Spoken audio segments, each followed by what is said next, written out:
वैसे तो एमसीसी ने, मेडिकल काउंसलिंग कमेटी ने ऑल इंडिया कोटे की काउंसलिंग के लिए शेड्यूल जारी कर दिए, साथ ही साथ अलग अलग स्टेट की एक टेंटेटिव डेट भी जारी कर दी है जिसमें काउंसलिंग प्रोसेस होना है। ठीक उसी प्रकार आज की वीडियो में हम बात करने वाले हैं छत्तीसगढ़ की जो काउंसलिंग प्रोसेस है उसके स्टेप बाय स्टेप प्रोसेस की, काउंसलिंग शेड्यूल आने के बाद क्या क्या प्रोसेस होता है, स्टेप बाय स्टेप डिस्कस करेंगे। वीडियो को इंड तक जरूर देखें ताकि हर एक इंपॉर्टेंट अपडेट आपको मिल सके और नॉलेज हो सके। साथ ही साथ वीडियो अगर थोड़ा सा भी पसंद आए तो अपने फ्रेंड सर्कल में शेयर जरूर करें ताकि हर एक तक इन्फॉर्मेशन पहुंचे, हर एक तक को नॉलेज हो सके।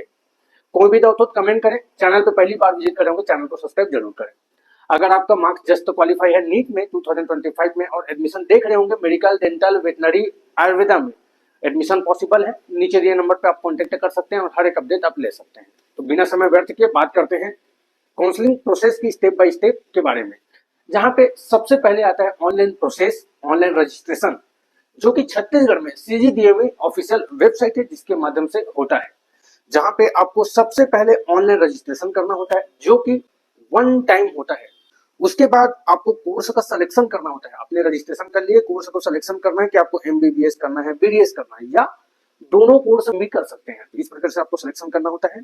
उसके बाद सीट की सिलेक्शन करना होता है, जैसे कि गवर्नमेंट कॉलेजेस के लिए आपको सीट चाहिए, प्राइवेट कॉलेजेस के लिए आपको सीट चाहिए या एनआरआई कोटा के लिए अगर आपको सीट चाहिए तो उस प्रकार का सिलेक्शन आपको करना होता है।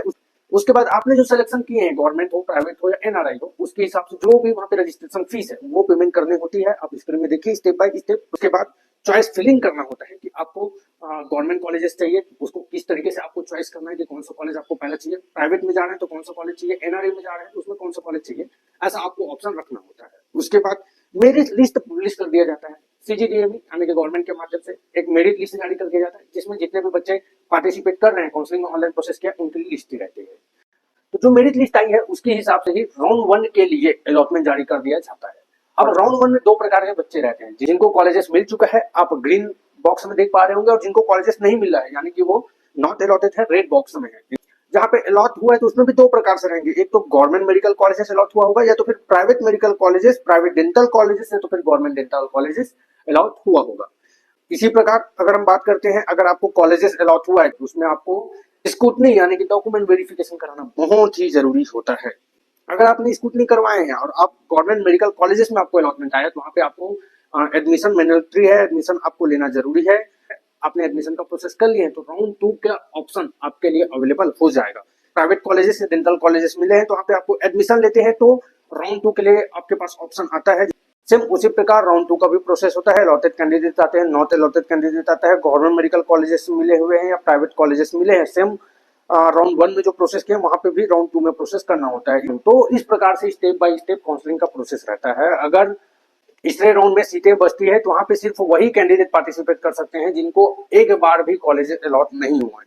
उनके लिए न्यू चॉइस फिलिंग होती है, ऑनलाइन पब्लिश एंड अलॉटमेंट फिर से जारी होता है, फिर से उसी प्रकार से स्कूटनी करवाना होता है, एडमिशन आपको लेना होता है। तो इस प्रकार से रहता है complete A to Z process. हालांकि अभी तक काउंसलिंग शेड्यूल जारी नहीं हुई है, लेकिन आने वाले डेट में कभी भी काउंसलिंग शेड्यूल जारी हो सकते हैं। तैयार रहें। आने वाली वीडियो में हम इंपॉर्टेंट डॉक्यूमेंट के बारे में डिस्कस करेंगे रजिस्ट्रेशन प्रोसेस के लिए। साथ ही साथ अगर आपको अलॉटमेंट आ गया तो आपको क्या क्या डॉक्यूमेंट चाहिए ए टू जेड के बारे में डिस्कस करेंगे। एडमिशन चाहिए हो जस्ट टू क्वालिफाई मार्क्स पे नीचे दिए नंबर पे कांटेक्ट कर सकते हैं। चाहे किसी भी स्टेट के आप रहने वाले हो, छत्तीसगढ़ में देख रहे होंगे या छत्तीसगढ़ के रहने वाले किसी दूसरे स्टेट में देख रहे होंगे, दोनों ही कंडीशन में एडमिशन पॉसिबल है। डिम्ड में हो, प्राइवेट में हो, किसी भी कॉलेज में हो, तो नीचे दिए नंबर पे कांटेक्ट आप कर सकते हैं। मिलते हैं किसी नए इंपॉर्टेंट वीडियो के साथ।